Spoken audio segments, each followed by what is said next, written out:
इसके बाद बहुत बहुत स्वागत आपका इस मंच पर सर। प्लीज़ माइक ले लीजिए। आपका राजनीतिक सफ़र हमने देखा और उच्च शिक्षा मंत्री के तौर पर जिम्मेदारी संभालना ये बहुत बड़ी बात है, वो भी यूपी जैसे राज्य के लिए। हम बड़े बुजुर्गों से घर में सुनते आए हैं कि ज्ञान बांटने से बढ़ता है, और आप पर तो ये बड़ी जिम्मेदारी यूपी की है। क्या सोचा है इन फ्यूचर, कैसे आधुनिकता को ज़्यादा लाना है, बच्चों को ज़्यादा से ज़्यादा ज्ञान पहुँचाना है? कुछ सपने हैं आपके यूपी को लेकर? देखिए, शिक्षा और चिकित्सा ये दो पहलू ऐसे हैं जो आम जीवन के लिए बहुत उपयोगी हैं और ज़रूरी भी हैं, और दोनों ही के क्षेत्र में हमारे माननीय मुख्यमंत्री योगी जी का ध्यान है। उसमें उच्च शिक्षा चूँकि मेरे पास है, इसका विस्तार कैसे हो, इसको प्रसार कैसे हो, इसकी गुणवत्ता कैसे सुधारी जाए, इसकी महत्ता कैसे निखारी जाए, इस ओर ध्यान है पूरी सरकार का, हमारे विभाग का, और इस ओर हम लोग निरंतर दिन प्रतिदिन अग्रसर भी हैं और आगे बढ़ भी रहे हैं। एक बहुत बड़ा फ़र्क देखा जाता है सरकारी स्कूल और प्राइवेट स्कूलों में, तो वो जो बीच की खाई है उसे कम करने के लिए क्या कोशिशें करेंगे? देखिए, यहाँ मैं बात ये भी रखूँ कि यदि सरकारी विश्वविद्यालय कहीं ज़्यादा अच्छे होते जा रहे हैं निजी विश्वविद्यालयों से, तो इसमें मैं आपको आंकड़े सहित बताऊंगा। जब आप पूछेंगे कि गुणवत्ता कैसे बढ़ रही है, तब बता दूंगा, या आप भी चाहें तो अभी बता दूं। जैसे गुणवत्ता के लिए रैंकिंग होती है, नैक रैंकिंग है, तो उत्तर प्रदेश के 6 सरकारी विश्वविद्यालय A++ में है रैंकिंग में। इससे पहले योगी जी की सरकार से पहले एक भी नहीं था, और जबकि एक भी निजी विश्वविद्यालय A++ में नहीं है। अब चंडीगढ़ विश्वविद्यालय अभी आया है, नया इंट्रोड्यूस हुआ है, तो वो अलग बात है, अभी 2-3 महीने पहले। अदरवाइज़ जो आपने कहा, तो वो गुणवत्ता तो यही दिख रही है। यूजीसी ग्रेड 1 में उत्तर प्रदेश के 3 सरकारी विश्वविद्यालय हैं। QS वर्ल्ड रैंकिंग, इस रैंकिंग में सरकारी विश्वविद्यालय आगे हैं, निजी विश्वविद्यालयों का भी योगदान है, लेकिन सरकारी उससे आगे हैं। इसलिए वो खाई तो अब उल्टा कह सकते हैं लोग कि सरकारी विश्वविद्यालय ज़्यादा अच्छे हैं। अच्छा, ये बताइए, चूँकि यूपी जनसंख्या के हिसाब से एक बड़ी जिम्मेदारी है, तो क्या कुछ मुश्किलें भी आती हैं, क्या कुछ चैलेंजेस भी आते हैं, और अगर आते हैं तो सपोर्ट मुख्यमंत्री का कैसे मिलता है? माननीय मुख्यमंत्री जी इस मामले में बहुत दिलचस्पी रखते हैं और चिंता भी करते हैं। तो उनका तो जैसे जब भी उनको कोई कठिनाई आती है, उनको बताई जाए, तुरंत निराकरण होता है, और जो ब्यूरोक्रेटिक सेटअप यदि कहीं अड़चन डालता है तो उसे इग्नोर करें और कैसे उसका रास्ता निकालें, ये उनका मार्गदर्शन हमको हमेशा मिलता है। अच्छा, चूँकि मैं खुद भी यूपी से आती हूँ और इससे पहले की सरकारें भी देखी हैं, लोग बड़ा निश्चिंत हो गए हैं हर चीज़ को लेकर, विकास को लेकर, सड़कों को लेकर, शिक्षा को लेकर, स्वास्थ्य को लेकर। तो कभी आप ऐसे लोगों से मिलते हैं या ऐसा फीडबैक मिलता है तो और ज़्यादा प्रेरणा मिलती है आगे और ज़्यादा जी जान से काम करने की? देखिए, मोदी जी जब से आए और योगी जी जब से आए, मोदी जी जब से आए तो देश बदल रहा है, और योगी जी जब से उत्तर प्रदेश में आए तो परिवेश बदल रहा है। जो कानून व्यवस्था के नाम पर जंगल राज था, आज सब जानते हैं कि योगी राज्य में एकदम निश्चिंत हैं लोग। और निश्चिंता की एक छोटा सा उदाहरण दूं कि एक बार जब आपके ही बिरादरी के हैं वो राष्ट्रीय सहारा, इनके एक प्रतिनिधि आगरा में हैं, समीर कुरैशी, मुस्लिम समाज से हैं। उन्होंने अपना किस्सा सुनाया मुझको कि 2022 के चुनाव से पहले एक सर्वे कराया होगा राष्ट्रीय सहारा ने, हर वर्ग में, हर बिरादरियों में, तो उसमें ये कराया कि किसको मुख्यमंत्री बनते देखना चाहते हैं आप लोग। तो उसमें 3 नाम थे, योगी जी का, मायावती जी का और अखिलेश जी का। तो उसमें टिकाए जो कुछ, तो उन्होंने महिलाओं को देखा, तो महिलाओं ने योगी जी को सबसे ज़्यादा टिक किया था। फिर उन्होंने मुस्लिम महिलाओं का देखा, जब उनको कलेक्शन किया था, तो उसमें उन्होंने देखा कि 25% मुस्लिम महिलाओं ने योगी जी पर निशान लगाया था। तो उन्होंने अपनी पत्नी से पूछा कि तुमने किस पर निशान लगाया, तो बोली योगी जी पर। तो बोले क्यों, क्या तुझे 3 तलाक से डर लग रहा है? बोले मैंने ना तो सियासत करती हूँ ना बिरादरीवाद करती हूँ। मैं देख रही हूँ कि इससे पहले जब मैं जाती थी बाजार हाट वगैरह करने, तो कोई ना कोई मैं अपने साथ लेके चलूँ ये सोचती थी, ये ओरिजिनल गहने उतार के फर्जी गहने पहन के चलूँ वो करती थी। अब निर्द्वंद होके जाती हूँ, अकेली जाती हूँ और असली गहने पहन के जाती हूँ, कोई डर नहीं है। ये कानून व्यवस्था थी योगी जी।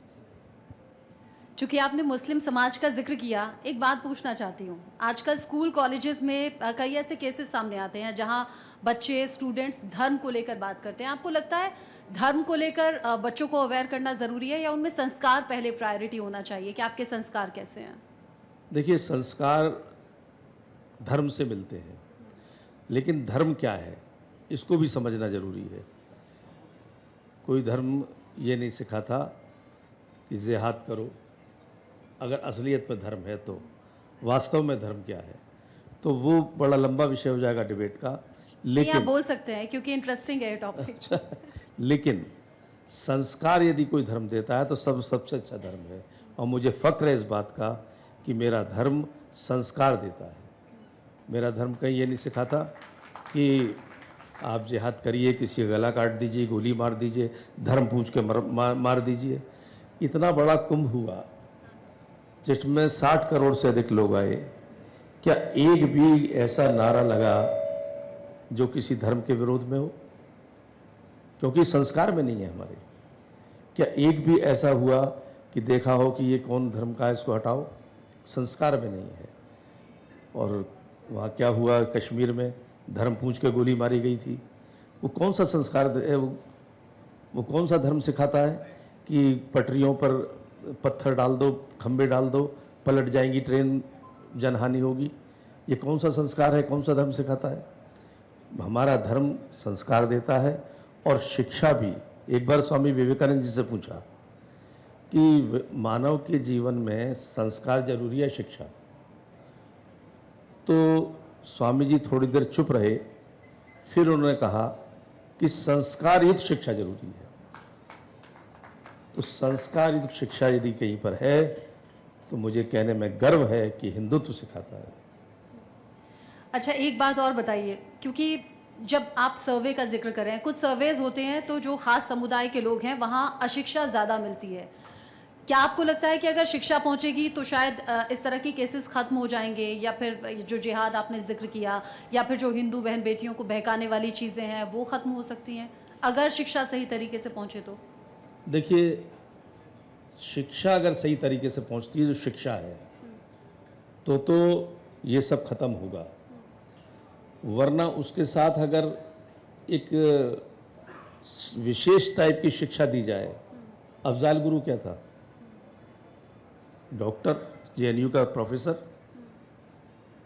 तो क्या वो पढ़ा लिखा नहीं था?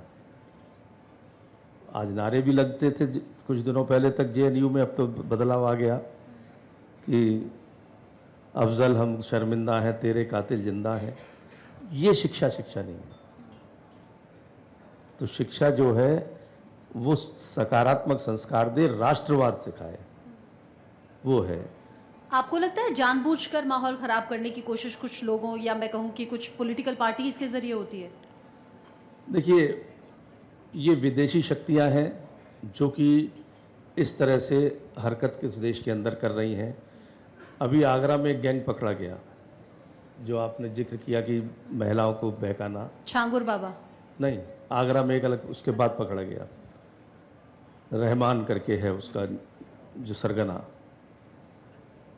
तो उससे मालूम पड़ा कि लक्ष्य ये है कि 2050 तक इस्लामिक देश बना दिया जाए इसको।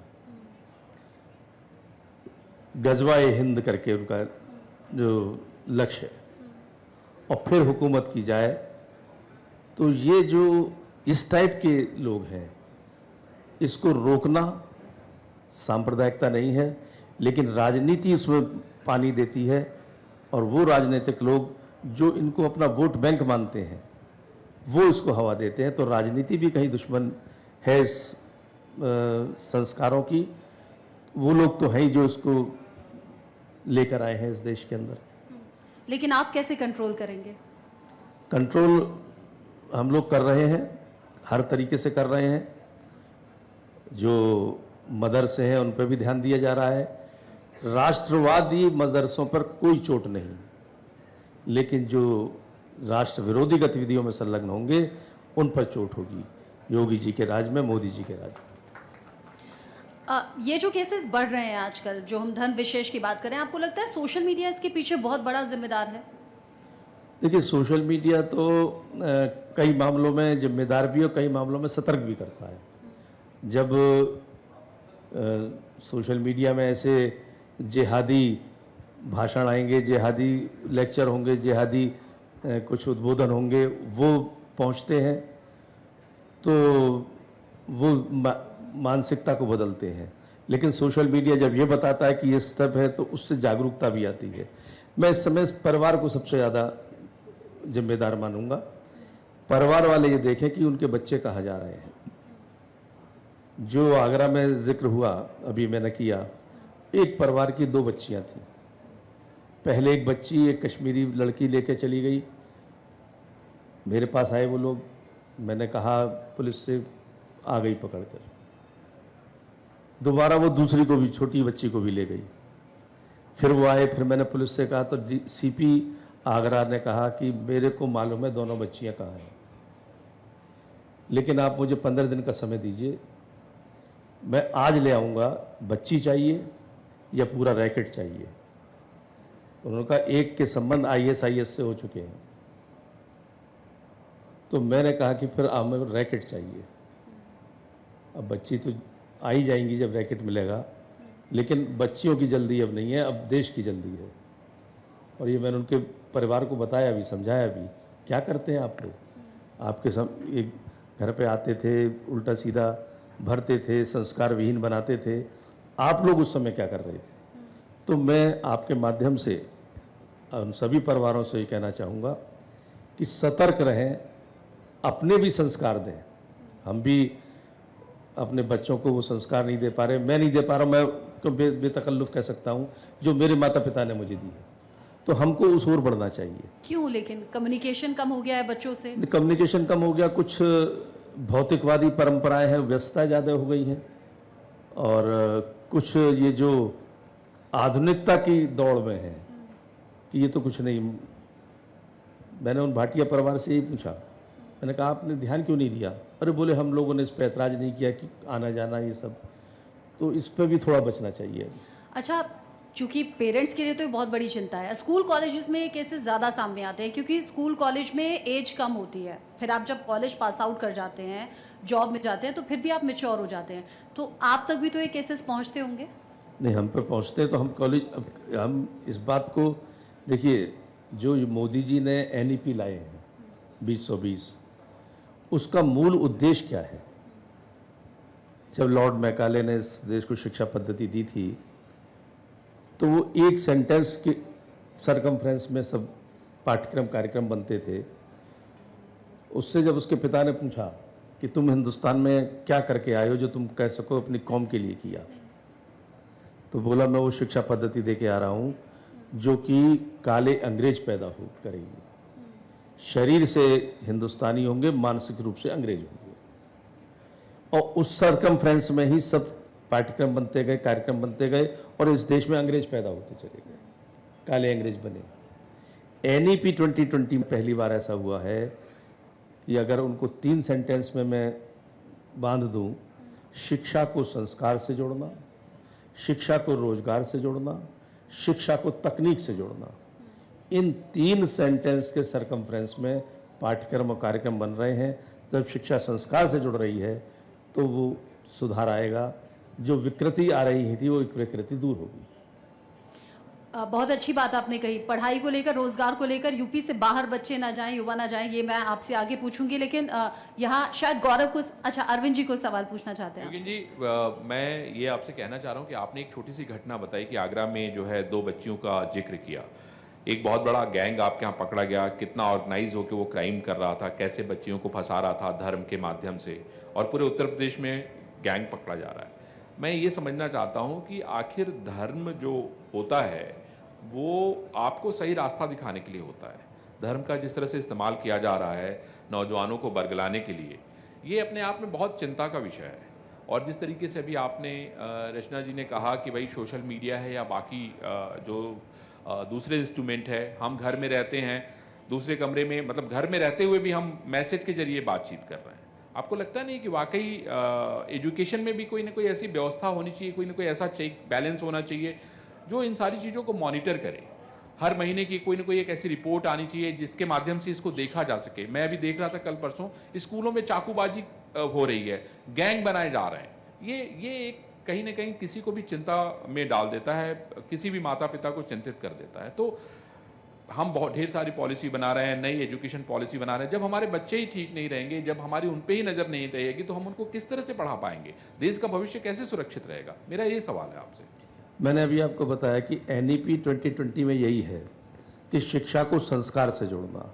जब शिक्षा संस्कार से जुड़ेगी तो ये जो घटनाएं हुई हैं, चाहे चाकूबाजी की हो या कोई अन्य आपराधिक श्रेणी में मानी जाती है, वो घटनाएं फिर नहीं होंगी। संस्कार युक्त शिक्षा जब दी जाएगी, विवेकानंद जी का जो मैंने उदाहरण दिया, तो ये घटनाएं अपने आप रुकेंगी और NEP उसका एक आधार है। और जैसे अभी हम जब से NEP आई है तो धीरे धीरे हम उस ओर अग्रसर हैं और हमें इस बात का फ़ख्र है उत्तर प्रदेश को कि NEP में जितना यूपी ने जितनी जल्दी काम शुरू किया है उतना अन्य प्रदेश नहीं कर पाए हैं, लेकिन और वो भी उस रेस में आगे हैं, चल रहे हैं। तो जब ये होगा, अभी हमने थोड़े दिनों पहले हर यूनिवर्सिटी को एक मैंने ही लेटर लिखा है उनके VCs को कि एक भारतीय ज्ञान परंपरा के अनुसार जो हमारे आदर्श पुरुष रहे हैं, जो हमारे दार्शनिक रहे हैं, चाहे वो चाणक्य हों, ऋषि मुनि हैं, या आज के दीनदयाल उपाध्याय हैं, या विवेकानंद जी हैं, अहिल्याबाई होलकर हैं, वो भी मात्र शासक नहीं थी, वो भी एक चिंतक थी, राष्ट्र के प्रति उन्होंने चिंता की, सांस्कृतिक धरोहरों को बचाया। तो उन सब की एक एक पीठ जरूर स्थापित करें, और जब वो पीठ स्थापित होंगी तो वहाँ अध्ययन होगा, चिंतन होगा, मनन होगा, व्याख्यान मालाएँ आयोजित करें, सेमिनार वेबिनार आयोजित करें। अभी मैंने सरकारी विश्वविद्यालय में दिया है, अगले स्टेप में निजी विश्वविद्यालय को भी कहूँगा, उनसे भी गुजारिश करूँगा कि इस तरह की पीठ स्थापित करें। तो जब ऐसी पीठ स्थापित होंगी, वह संस्कारित शिक्षा प्राप्त करेंगे बच्चे वहाँ से। बहुत अच्छी बात कही आपने। अरविंद जी अभी जिसका जिक्र कर रहे थे वो गुजरात के अहमदाबाद का केस है सर। 8th क्लास के बच्चे ने चाकू मार दिया 10th क्लास के बच्चे को, उसकी मौत हो गई। हम लोग सुनकर बड़ा हैरान थे। हम जब बतौर न्यूज़ एंकर ये खबर अपने दर्शकों तक पहुंचा रहे थे तो चिंता हो रही थी उन पेरेंट्स की, और वहाँ हुआ भी ऐसा। पेरेंट्स बहुत बड़ी संख्या में पहुंच गए, उन्हें अपने बच्चों की फिक्र थी। आपको लगता है कि ये संस्कारों की कमी हो सकती है, या स्कूल कॉलेजेस में क्या ध्यान कम दिया जा रहा है कि 8th क्लास का बच्चा चाकूबाजी कर रहा है? देखिए, अपनी संस्कृति में कहा है मातृ देवो भव, पितृ देवो भव और गुरुर्देवो भव। ये तीन को देवता तुल्य क्यों बताया गया, या ये तीन पहले गुरु क्यों बताए गए? क्योंकि यही संस्कार देते हैं। सबसे पहले संस्कार देने वाली माँ होती है, उसके बाद पिता होता है, फिर गुरु होता है। तो इनको जो संस्कार हम लोगों को मिलते रहे वो अब आने वाली पीढ़ी को भी मिलते हैं। ये हम लोगों की जिम्मेदारी बनती है, जो आज की पीढ़ी है, जो कहीं इससे थोड़ा सा अपनी जिम्मेदारी को निभाने में, मुझे कहने में ऐतराज़ नहीं कि बच रही है या हट रही है, ये इनको पुनः लाना होगा। और इसलिए ये हटी या बची, वो काले अंग्रेज पैदा करने वाली शिक्षा मिली थी हमको, तो वो काले अंग्रेज पैदा करने वाली शिक्षा ये नहीं दे सकती है। ये NEP 2020 या भारतीय ज्ञान परंपरा की शिक्षा ही दे सकती है। अच्छा, यूपी में तो शिक्षा विभाग पहले से काफ़ी बेहतर काम कर रहा है, जो मैं खुद भी देख पा रही हूँ। आप भी बता रहे हैं कि जो सरकारी स्कूल हैं उनकी तो दिशा दशा ऐसी हो गई है कि प्राइवेट स्कूलों की बराबरी आप कई जगह तो उससे आगे बढ़ रहे हैं। राजस्थान में पिछले दिनों खबर सामने आई थी, छत गिर गई थी, बड़ा हादसा हो गया था, बच्चों के शव लिए जो माता पिता थे वो अपनी गोद में जा रहे थे, बड़ी दुख देने वाली वो तस्वीरें थी। फिर यूपी से भी कुछ ग्राउंड जीरो से रिपोर्ट हमने मंगाई। बहुत से स्कूल सर आज भी जर्जर स्थिति में है। हो सकता है कि आप इंस्ट्रक्शंस देते हो, फंड भी अलॉट होता हो, लेकिन छोटे गांव तक वो चीज़ें, वो योजनाएं उस तरीके से कई बार पहुंच नहीं पाती। उसको लेकर क्या करेंगे?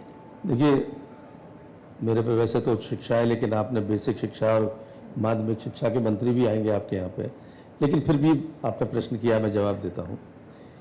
समाज और सरकार जब दोनों मिलकर काम करते हैं तो परिवर्तन तेजी से आता है, क्रांतिकारी परिवर्तन होता है। हमारी सरकार ने समाज को भी जोड़ा है, समाज में CSR फंड्स वाले लोगों से भी वार्ता की है, और वो ऐसे जर्जर विद्यालयों को मदद कर रहे हैं, सरकार भी मदद कर रही है। एक और माध्यमिक शिक्षा में बिल आया है थोड़े दिनों पहले, लगभग साल भर हो गया, कि जो पुराने विद्यालय हैं वो अपनी ज़मीन का उपयोग व्यावसायिक काम के कर सकते हैं, और उस व्यावसायिक काम का पैसा उस बिल्डिंग को ठीक करने में, मरम्मत करने में या दुरुस्त करने में या उसको विकसित करने में लगाएंगे। ये एक स्टेप से काफ़ी राहत मिली है उन पुराने विद्यालयों को, महाविद्यालयों को और या माध्यमिक विद्यालयों को।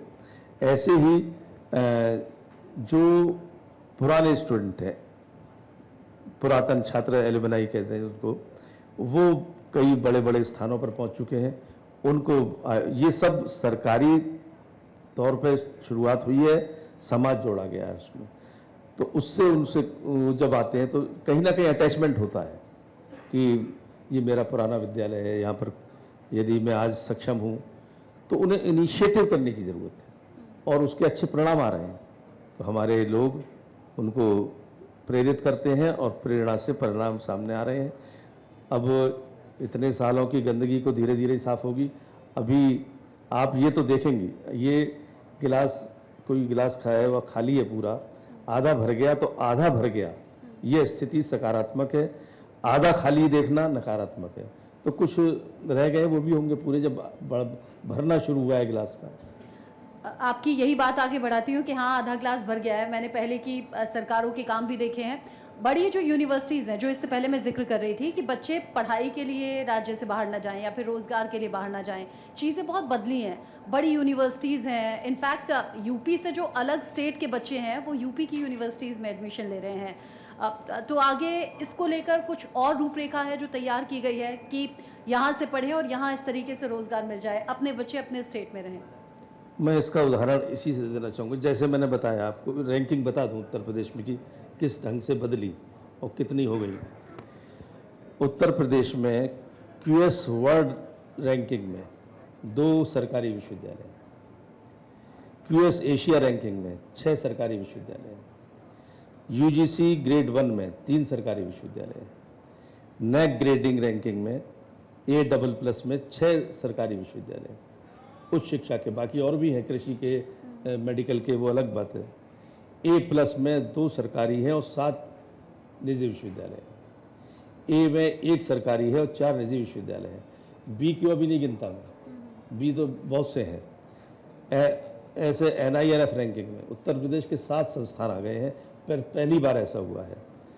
देश में पहले 500 विश्वविद्यालयों में, देश के 500 विश्वविद्यालय में उत्तर प्रदेश का एक भी स्थान नहीं था। आज 100 के अंदर 3 आ चुके हैं। UGC शोध गंगा अभी निकला है कुछ दिनों पहले ही, उत्तर प्रदेश टॉप 40 में, उत्तर प्रदेश के 9 विश्वविद्यालय टॉप 40 में। तो इस तरीके से जो ये गुणवत्ता बढ़ी है तो उसका परिणाम भी सामने आया है। एक उदाहरण लखनऊ यूनिवर्सिटी का दे दूं मैं आपको। इस सब रैंकिंग से पहले या योगी जी सरकार से पहले 70-80 विदेशी छात्र पढ़ने आते थे। आज 1000 के करीब विदेशी छात्र पढ़ रहे हैं वहाँ पर। तो ये अब उत्तर प्रदेश शिक्षा का हब बन रहा है। हमने सरकारी विश्वविद्यालयों को समर्थ से जोड़ा। समर्थ एक भारत सरकार का पोर्टल है, वहाँ अगर चलती हुई भाषा में मैं कहूँ तो हर विश्वविद्यालय के जन्म पत्री होगी वहाँ पर। कितने रूम है, इस रूम में कितने पंखे हैं, कितनी खिड़कियाँ हैं, कितने छात्र हैं, कितने एडमिशन ले रहे हैं, कितने निकल चुके, कौन लेक्चरार हैं, कौन छुट्टी पर है। वो समर्थ पोर्टल से जोड़ा गया तो महीने 1.5 महीने पहले तेलंगाना और आंध्रा के लोग देखने आए थे कि उत्तर प्रदेश ने समर्थ में कैसे अपने आप को पूरी तरह जोड़ लिया। यानी पहली बार साउथ उत्तर प्रदेश में आया है, वरना उत्तर प्रदेश साउथ देखने जाता है। अरे वाह। तो ये बदलाव है उत्तर प्रदेश का। उच्च शिक्षा का हब बन रहा है उत्तर प्रदेश, वो मैंने वो बताया। चंडीगढ़ जैसा विश्वविद्यालय जो वर्ल्ड में 23वें नंबर पर है, उत्तर प्रदेश में अपना विश्वविद्यालय खोला है उसने, क्योंकि कानून व्यवस्था अच्छी हुई कि माहौल बना उसको, तो वो आकर्षित हुए उत्तर प्रदेश की ओर और उत्तर प्रदेश आए। योगी जी की सरकार में कानून व्यवस्था जब मैंने बताया चाक चौबंद हुई, वो लोग आए और 3 महीने के अंदर 3000 स्टूडेंट हो गए इसमें, अन्य राज्यों के भी हैं और अपने राज्य के भी हैं। तो इस तरीके से जो प्रगति हो रही है, उत्तर प्रदेश शिक्षा का हब बन रहा है। बड़ा अच्छा लगता है सुनकर। और कई बार मंच से भी मुख्यमंत्री बताते हैं कि पहले बीमारू राज्य हुआ करता था, आज तो विकास के लिहाज से, स्वास्थ्य के लिहाज से, शिक्षा के लिहाज से लगातार हम आगे बढ़ रहे हैं। कुछ और है जो सवाल करना चाहते हैं आपसे? जी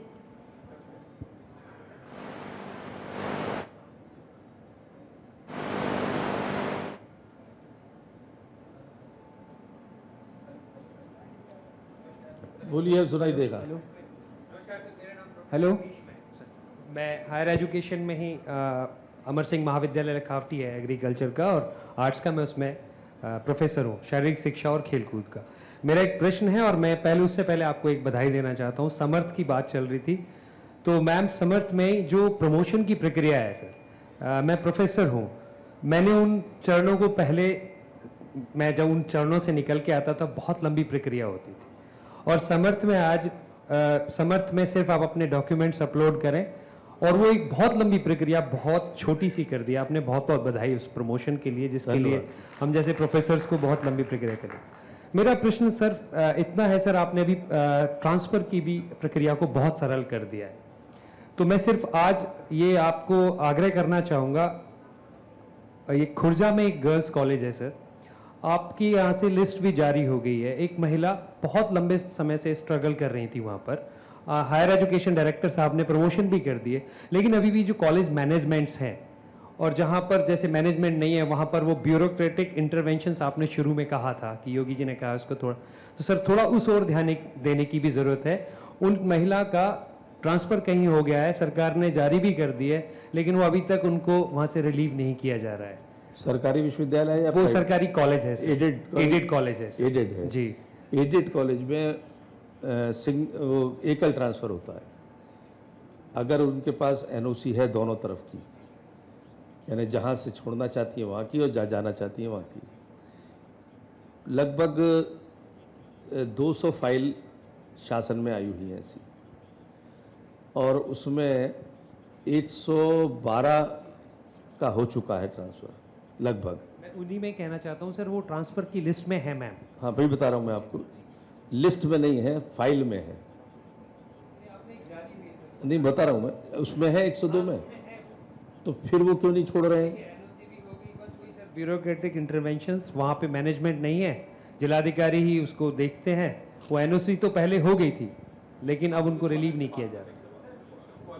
आप मुझे बता दीजिएगा कि ये कैसे है हो रहा है, वरना तो इस बार जितनी पारदर्शिता से, जितनी शुचिता से ट्रांसफ़र हुए हैं, इससे पहले इतिहास में नहीं हुए कभी। जी मैं वही बधाई के साथ ही मैंने आपको सर बहुत आसान किया, थैंक यू सो मच। बाकी परीक्षण चलता है ना उन फाइलों का, जैसे उदाहरण के तौर पे मैं, क्योंकि ये प्रश्न हाउस में भी मुझसे पूछा था हमारे विपक्ष के एमएलसी साहब ने, और पीठ ने भी पूछा मुझसे कि आप क्यों, जब आप पे आ चुकी हैं दोनों तरफ से एनओसी, क्यों नहीं कर रहे? मैंने परीक्षण करना, बोले परीक्षण में क्या करते हैं? एक उदाहरण, मतलब ऐसे कई हैं, एक उदाहरण देकर बताऊंगा कि एक ही विद्यालय ने 2 टीचर्स को एनओसी दे दी जाने की। अब हमको कैसे मालूम पड़ा किसको छोड़ना चाहते हैं? ये परीक्षण होता है, उस परीक्षण के उपरांत ये काम। अभी लेटेस्ट 102 की लिस्ट निकली है कुछ 10-12 दिन पहले। बात एजुकेशन और इससे पहले रोजगार की हम कर रहे थे। एक बड़ा चेंज भी आया है आजकल के स्टूडेंट्स में, और ये यंग एज में ही आ जाता है। उन्हें लगता है कि बड़े होकर हमें नौकरी नहीं करनी है, अपना कुछ बिजनेस करना है, अपना कोई स्टार्टअप स्टार्ट करना है। इसको लेकर सरकार कोई ऐसे कदम उठाने वाली है जिससे स्टूडेंट्स इस दिशा में भी आगे बढ़ पाएँ? देखिए, जो एनईपी के तीसरा मैंने वाक्य बताया, रोजगार से जोड़ना, शिक्षा को रोजगार से जोड़ना, तो रोजगार से जोड़ने में एनईपी में यही है कि रोजगार युक्त शिक्षा दी जा रही है। उन सब छोटी छोटी, जैसे प्लम्बर, कुछ दिनों बाद प्लम्बर मिलना मुश्किल हो जाएगा। मैं एक उदाहरण देकर बता रहा हूँ बस, उसकी भी ट्रेनिंग दी जा रही है। आप वोकेशनल कोर्सेज का जिक्र कर रहे हैं। हाँ, वोकेशनल, और उसमें आदमी अगर चाहेगा तो उसको रोजगार भी मिलेगा, रोजगार देने वाला भी बन सकता है, क्योंकि सरकारी योजना इतनी अच्छी है, जो प्रधानमंत्री की योजनाएं हैं, बैंक लोन, इजी लोन की व्यवस्था इजी हो गई है, ईज ऑफ बिजनेसमेंट जिसको कहा गया है, बहुत आराम से लोन मिलता है, बिना गारंटी के मिलता है, वो रोजगार देने वाले बनते हैं। तो इस समय रोजगार देने वालों की ओर जोर है। ऐसे ही जो जहाँ जहाँ जो रोजगार है, हर जगह, जिसे वन डिस्ट्रिक्ट वन प्रोडक्ट हम लोगों ने करके विकसित किया है पूरे देश, पूरे दुनिया के अंदर, उन रोजगारों को अभी तक अनस्किल्ड लेबर उनको मिलती थी, अब उन्हीं डिस्ट्रिक्ट के जो रोजगार हैं उनकी ट्रेनिंग खोली जाएंगी हर डिग्री कॉलेज में, इंटर कॉलेज में, जैसी भी होगी, और वहाँ से जब स्किल्ड लेबर आएगी तो फिर या तो रोजगार खुद करेगी, या जो रोजगार चल रहे हैं उनको स्किल्ड लेबर मिलेगी। तो ये सब जो क्रांति हुई है उत्तर प्रदेश की राजनीति में और शिक्षा नीति में, ये एक अचीवमेंट है। बीइंग अ फीमेल, और चूंकि यूपी से बिलोंग करती हूँ, तो जब हम स्कूल कॉलेज में हुआ करते थे, समाजवादी पार्टी की सरकार हुआ करती थी, तब से लेकर अब तक एक बड़ा बदलाव है। और मेरी जब वहाँ यूपी में रहने वाली लड़कियों से जो स्कूल जाती हैं या कॉलेज जाती हैं तो बात होती है, तो वो बताती हैं कि वो जो बदलाव है हमें महसूस होता है। तो क्या ऐसा कोई डेटा आप शेयर करना चाहेंगे, जो लड़कियाँ स्कूल कॉलेज जाना छोड़ देती थीं, फिर आगे वो जॉब की तरफ हिम्मत नहीं कर पाती थी, लेकिन आज सेफ लगता है माहौल, तो हिम्मत भी कर रही हैं, पेरेंट्स भी सपोर्ट कर रहे हैं? देखिए, मैं इस बात को दो भागों में बांटूंगा।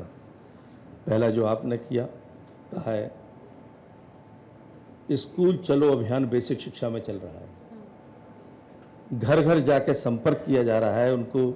जो लोग पहले बच्चों को वहाँ बैठा देते पंचर की दुकान पर या किसी मैकेनिक की दुकान पर, उनको कहा जा रहा है इनको पढ़ाइए, और जो आप वहाँ पर सिखा रहे हैं वो भी आगे शिक्षा में मिलेगा, और उनको प्रमोट किया जा रहा है, उनको थोड़ा सा प्रोत्साहित किया जा रहा है कि बच्चे आएँ।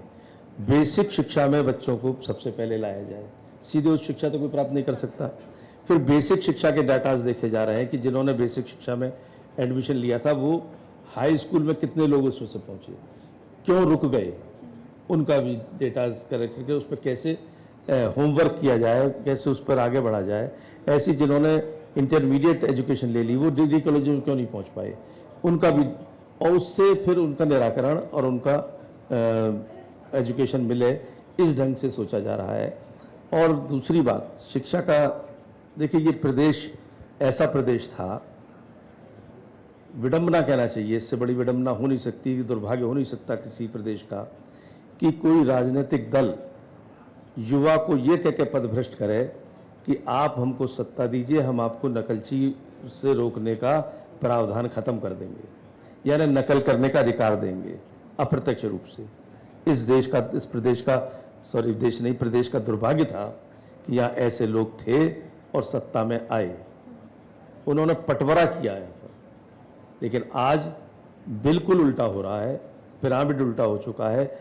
अब शुचितापूर्ण परीक्षाएं होती हैं, काफ़ी कुछ उसमें कवर किया गया है और आगे बढ़े हैं, तो ये बदलाव है। बड़े बदलावों की बात कर ली, पॉजिटिविटी की बात कर ली, कुछ ऐसा लगता है आपको कि अभी भी ये खामी रह गई है, इस पर काम करना ज़रूरी है और इसे हम इम्प्रूव करेंगे? मैंने कहा ना कि आधा गिलास खाली नहीं देखना चाहिए, हमको भरते हुए बढ़ना चाहिए आगे। लेकिन फिर भी जिन कोर्सेज के लिए प्रदेश के छात्र विदेशों में जाते हैं, उन पर ध्यान है अब हमारा कि वो लोग यहाँ पर आके शिक्षा दें, क्योंकि जो संसाधन युक्त है वो चले जाते हैं, जो संसाधन विहीन है वो रह जाते हैं। अंतिम छोर पर बैठे व्यक्ति के पास हायर एजुकेशन पहुँचे, विशेषज्ञता वाली एजुकेशन पहुँचे, इसकी चिंता है उत्तर प्रदेश सरकार की, योगी जी की सरकार की। तो उसमें अभी एक हफ्ते पहले, बल्कि 4 दिन पहले, एक छात्रवृत्ति यूके के साथ वो हुआ है MOU, शिवरिंग अटल बिहारी वाजपेयी नाम दिया है उसको। उसमें अभी स्टार्टिंग में 5 छात्र यूके जाएंगे, जिस यूनिवर्सिटी पे उंगली रखेंगे इस यूनिवर्सिटी में हमको जाना है, उस यूनिवर्सिटी में जाएंगे जिसका आधा खर्चा यूके सरकार उठाएगी, आधा हम उठाएंगे। तो वो गरीब छात्र भी जा सकते हैं वहाँ पढ़ने। फिर उन लोगों को इनवाइट किया। अभी जब MOU हो रहा था तो हमारी बात हुई कि मैंने कहा आप यहाँ पे आकर किसी भी सरकारी विश्वविद्यालय में अभी शुरुआत करें कि सरकारी विश्वविद्यालय में हम आपको कैंपस देंगे, आप अपने फैकल्टी लाइए, जिससे कि यहाँ पर लोगों को, अंतिम छोर पर बैठे व्यक्ति को भी वो शिक्षा मिल सके जो कि लोग विदेशों में पढ़ने जाते हैं।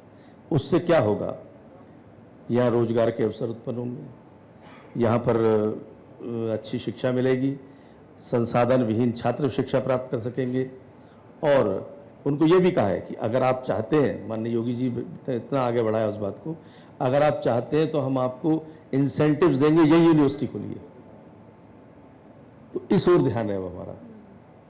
आपने कहा जो छात्र विदेश जाते हैं उन्हें हम मॉनिटर करेंगे। हाँ, मैंने ये देखा था रूस यूक्रेन युद्ध के दौरान, अब मेरे भी कुछ नोन थे जो पहुंचे थे, कुछ रूस थे, कुछ यूक्रेन थे, फिर वो जो युद्ध की स्थिति हुई, फिर बीच कोर्सेज वापस आ जाना, तो वो लोग पछता रहे थे कि हमें नहीं जाना चाहिए था। सरकार भी इस तरफ ध्यान दे रही है, ये सोचकर अच्छा लगा।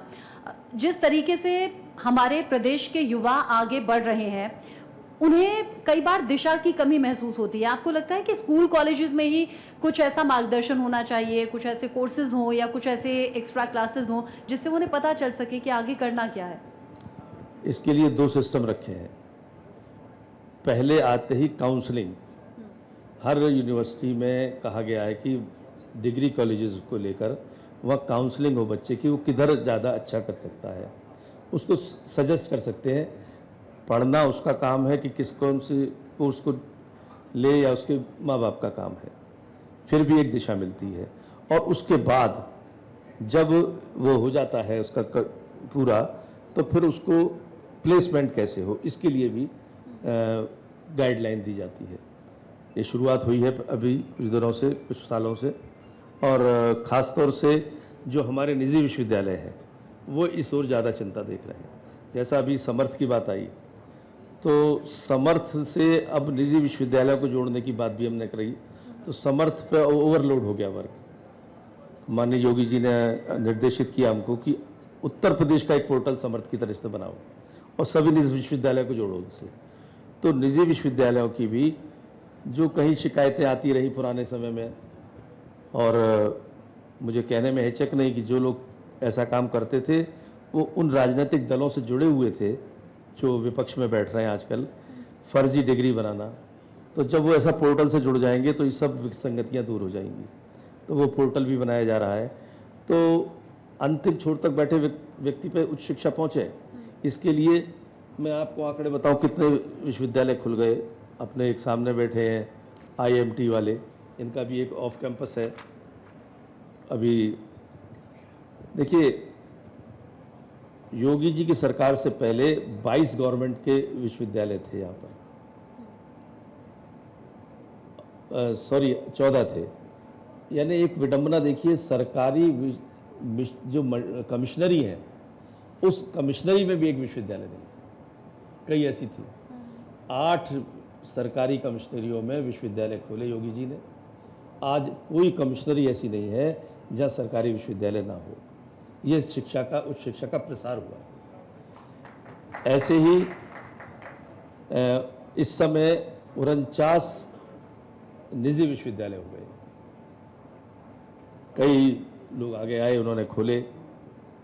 हर डिस्ट्रिक्ट में अब एक विश्वविद्यालय खुले। इसके लिए योगी जी ने एक नई, हम लोगों को निर्देशित करके नई शिक्षा नीति बनाई, उत्तर प्रदेश उच्च शिक्षा प्रोत्साहन नीति 2024। उसके अंतर्गत जो असेवित जिले हैं उन जिलों में जो संस्थान, जो प्रायोजक संस्थाएं वहाँ पर विश्वविद्यालय खोलना चाहेंगी, उनको अपार इंसेंटिव्स दिए जाएंगे, जिससे वहाँ पर भी खुले। जब बच्चों को अपने ज़िले में शिक्षा मिलेगी, तो अब देश की आज़ादी के 70 साल से ऊपर, कुछ आज़ादी से पहले के भी महाविद्यालय हैं गवर्नमेंट के, तो अगर हम एक 100 साल का आंकड़ा लें तो 171 डिग्री कॉलेजेस थे। और पिछले 8 साल में 71 डिग्री कॉलेज खोले हैं गवर्नमेंट ने, ये उपलब्धि है। तो ये इस तरह से योगी सरकार में बहुत काम हुए हैं और काम हुए हैं और काम की डिटेल आप लेकर आए हैं, ये बड़ा अच्छा लगा, ताकि आपकी भी ये कोशिश है कि हमारे व्यूअर्स तक ये सही जानकारी, सटीक जानकारी आपके जरिए पहुंचे। और मैं देख रही थी जब आप मंच पर चढ़ रहे थे, और मैं एक्स्ट्रा शुक्रिया करूंगी आपका मंच पर आने के लिए, इस प्रोग्राम में आने के लिए। पैर में तकलीफ है फिर भी आप आए। आखिर में हमारे व्यूअर्स के लिए बता दीजिए, एक शिक्षित समाज किसी भी राज्य के विकास में क्या भूमिका निभाता है? देखिए, जैसे मैंने अभी कहा था कि 3 लोगों को देवता का स्थान मिला है, माता, पिता और गुरु। अब ये भाषण का विषय नहीं है, लेकिन मैं अब आपने छेड़ दी तो मैं कह देता हूं, तीनों को क्यों मिला? चाचा को देवता क्यों नहीं माना, भगवान क्यों नहीं माना? ताऊ को, दादा को भगवान, दादी को भगवान क्यों नहीं माना? ये 3 रिश्ते ऐसे हैं जो कि कहीं प्रतिस्पर्धा नहीं रखते हैं।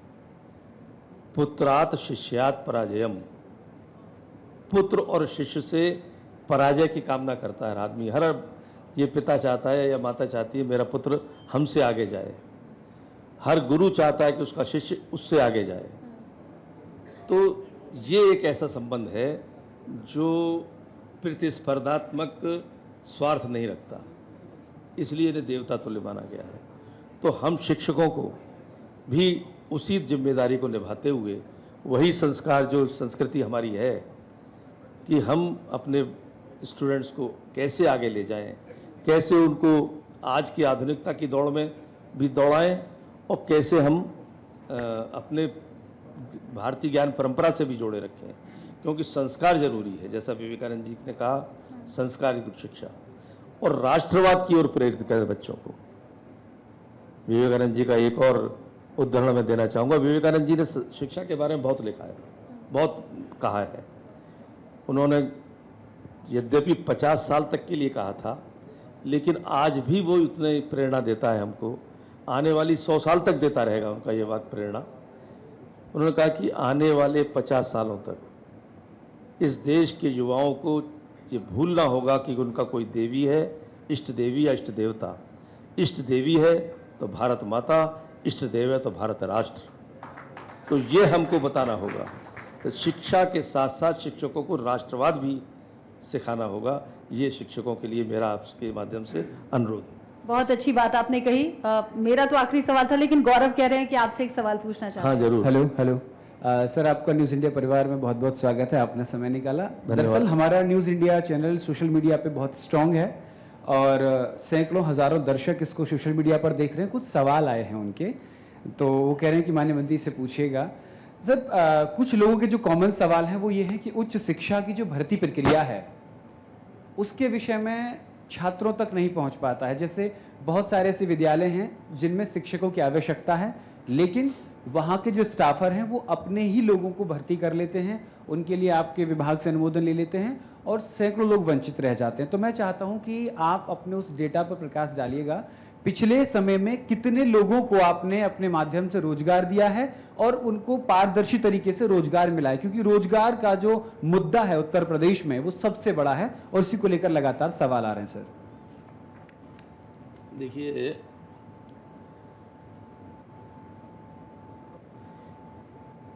एक तो प्रमोशन के हैं और एक मैं आपको बताता हूं जो कि जिनको जो अभी नौकरियां मिली हैं। अभी तक पिछले 7-8 साल छोड़ दीजिए, उससे पहले की स्थिति क्या थी कि 840 प्रवक्ता, अभी जो किया हमने 840 प्रवक्ताओं के पदों के सापेक्ष 801 पदों पर NIC के माध्यम से चयन प्रक्रिया पूरी हो चुकी है।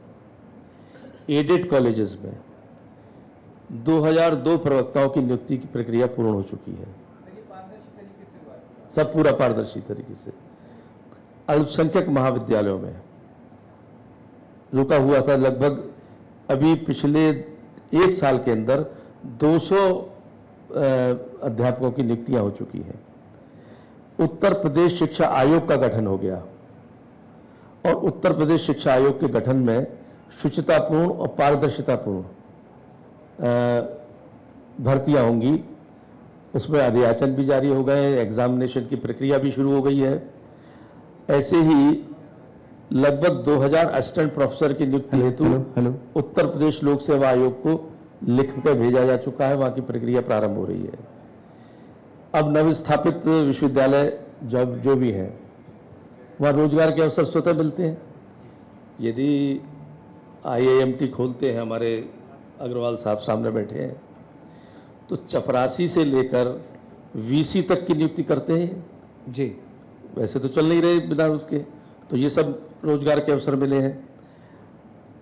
कई एडेड कॉलेजों में क्लास 3 की सर्विसेज बाधित पड़ी थी पिछले कई सालों से, अब वो शुरू हो गई हैं।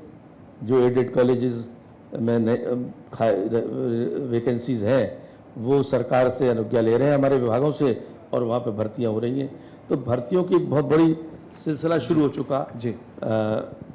अब नवनिर्मित अभी हमने कहा 71 महाविद्यालय जी बने हैं, तो 2556 यहाँ पर पद सृजन की कार्रवाई प्रारंभ हो गई है, जो अभी 4-4 तो हम लोगों ने हर जगह महाविद्यालय खोलने के लिए भेज दिए। अब वहाँ पे उत्तर प्रदेश शिक्षा आयोग करेगा और वो वहाँ पे इस तरह भर्ती की प्रक्रिया शुरू हो गई। ठीक है सर। प्रमोशन की प्रक्रिया रुकी पड़ी थी, अगर वो आप चाहें तो वो भी मैं बता सकता हूँ। नहीं सर, थैंक यू सर। हमारे साथ आप ही की पार्टी के सहयोगी हैं MLC धर्मेंद्र भारद्वाज जी, ये भी कुछ सवाल कह रहे हैं, पूछना चाहते हैं। इनके भी विश्वविद्यालय है। मैं थोड़ा शिक्षा से जुड़ा हुआ हूँ। माननीय मंत्री जी, मैं कुछ सवाल आपसे पूछना चाहता हूँ। जरूर पूछिए। कि 3 साल में उत्तर प्रदेश के अंदर आपने दूरस्थ जो ग्रामीण क्षेत्र का बहुत दूर रहने वाले बच्चे को आपने शिक्षा से जोड़ने का काम किया। पश्चिमी उत्तर प्रदेश के सहारनपुर जिले का बच्चा जो उत्तराखंड के लाइन से लगता था, वो मेरठ विश्वविद्यालय आता था, और मेरठ विश्वविद्यालय में आने के लिए उसे 5 घंटे आने के और 5 घंटे जाने के। मुरादाबाद से मैं आपने विश्वविद्यालय की स्थापना की, सहारनपुर में विश्वविद्यालय की स्थापना की, और सरकारी विश्वविद्यालय की स्थापना की, क्योंकि मैं पश्चिमी क्षेत्र से आता हूँ। उत्तराखंड के बॉर्डर का बच्चा मेरठ विश्वविद्यालय आता था, और बिजनौर के बॉर्डर का बच्चा बरेली जाता था। आपने उसको दूर किया। और मैं पढ़ रहा था रात कि आपने 8 प्रमुख विश्वविद्यालयों में 58 सेंटर फॉर एक्सीलेंस का स्थापना की, और 18 शोध आपने जो है स्थापित किए। और आपके इस भाषण, आपके इस मंच के माध्यम से मैंने आपके विचार सुने। तो आपने कहा कि जीवन में 3 गुरु होते हैं, माता, पिता और गुरु। तो मैंने आपके काम को बहुत सराहा है और देखा है, और पूरे उत्तर प्रदेश ने सराहा है कि 3 साल में इतना काम उस शिक्षा में शायद संभावना नहीं थी। तो मैं आपसे केवल लास्ट में एक क्वेश्चन पूछना चाहता, आपका गुरु कौन है, जिस गुरु से आपने इतना सीख करके इस उत्तर प्रदेश को दिया? गुरु हमारी संस्था है, जहाँ से मैंने संस्कार लिए। माता पिता होते ही हैं, और जहाँ तक वैसे गुरु, व्यक्तिगत गुरु बताऊं तो मुझे ध्यान आते हैं 2 शिक्षक, तो कई थे मेरे साथ। एक 3री कक्षा में थे जगन्नाथ पंडित जी, जिन्होंने हमको पढ़ाया, और पढ़ाने में हफ्ते में 1 बार, जैसे मैंने अभी कहा, शिक्षक राष्ट्रवाद की ओर उन्मुख करें, ऐसी ही वातावरण पैदा करें। वो हमको गुरु भक्त बालक, पितृभक्त बालक, मातृभक्त बालक, देशभक्त बालक, उनकी कहानियाँ सुनाते थे। तो वो उस समय के मन में वो संस्कार पड़े, वो आज तक जीवित है। ऐसे ही जब डिग्री कॉलेज में आया था तो GC शर्मा साहब BSc में हमको मैथमेटिक्स पढ़ाते थे। उन्होंने भी हमको कुछ जीवन की दिशाएं दी। उन्होंने कहा कि देखो, मैं विद्यार्थी परिषद का नगर मंत्री बना, तब उन्होंने मुझे बुला के अपने चैम्बर में कहा कि तुम्हें एक जिम्मेदारी मिली है, और कभी भी जिंदगी में कोई जिम्मेदारी मिले तो ऐसा कर जाना कि आने वाले लोग उसका अनुसरण करें। तो ये मेरे गुरु थे। लेकिन एक संस्था है जिसके माध्यम से मेरे अंदर राष्ट्रवादी विचारों का प्रादुर्भाव हुआ, वो राष्ट्रीय स्वयंसेवक संघ है। मुझे कहने में ऐतराज नहीं। वहाँ से जो मैं सीख कर आया हूँ कि अपनी जिम्मेदारी को, दायित्व को निभाना और राष्ट्र के प्रति समर्पित करना। एक अभी आपने बातचीत में रखा था कि वो तकनीक से जोड़ने वाली बात कि इतने विद्यालय, वो भी मैं आपको सबको बता दूं आपके माध्यम से कि लगभग सभी विश्वविद्यालय, 73 विश्वविद्यालय जो उत्तर प्रदेश में है, smart classes, smart labs, digital libraries, e learning park AI से आच्छादित हैं। चंडीगढ़ विश्वविद्यालय जिसका जिक्र किया मैंने, इसके 43 कोर्स AI से आच्छादित हैं, जो उत्तर प्रदेश के उन्नाव में खुला है। 171 सरकारी महाविद्यालयों में लगभग 150 महाविद्यालय ई लर्निंग पार्क, लगभग 160 स्मार्ट क्लासेस वाले महाविद्यालय, लगभग 125 महाविद्यालय ई लाइब्रेरी वाले और 140 प्री लोडेड टैबलेट्स वाले हो चुके हैं। तो ये तकनीक से जोड़ना जो हमारी शिक्षा नीति की मूल बिंदु है, शिक्षा को संस्कार से जोड़ना, शिक्षा को रोजगार से जोड़ना, शिक्षा को तकनीक से जोड़ना। लगभग 60 लाख छात्रों को उत्तर प्रदेश सरकार ने स्मार्टफोन और टैबलेट्स दिए हैं, तकनीक से जोड़ा है। तो ये योगी जी की सरकार और मोदी जी की नेतृत्व, ये उपलब्धि है जो क्रांतिकारी परिवर्तन आ रहा है शिक्षा में। और ये आपकी भी सोच है जो इस तरीके से इम्प्लीमेंट हो रही हैं चीज़ें और ख़ास तौर से स्टूडेंट्स को इसका लाभ मिल रहा है। एक बार फिर से आपका बहुत बहुत शुक्रिया मंच पर आए और इतनी तसल्ली से हमारे सभी सवालों का जवाब दिया। बहुत शुभकामनाएं आपको भविष्य की। तो बिल्कुल देखिए, ये बेहद ही शानदार सेशन रहा और साथ ही मैं अब योगेंद्र उपाध्याय जी, मैं मंत्री जी आपसे निवेदन करना चाहूंगी, कृपया आप मंच पर बने रहे और इस कार्यक्रम की स्मृति सदैव आपके और हमारे मन में रह जाए। आप भी इसको यादगार समझे और हम चाहते हैं कि हमारे बीच जितने दर्शक इस वक्त मौजूद हैं, हमारे दर्शक जो हमें सुन रहे हैं इस वक्त, आप सब भी इस स्मृति को हमेशा अपने जहन में रखें, तरोताजा रखें। और इसके लिए मैं मंच पर इस वक्त आमंत्रित करना चाहूंगी शैलेंद्र शर्मा जी को, कृपया मंच पर पधारें और मंत्री जी को स्मृति चिन्ह भेंट करें।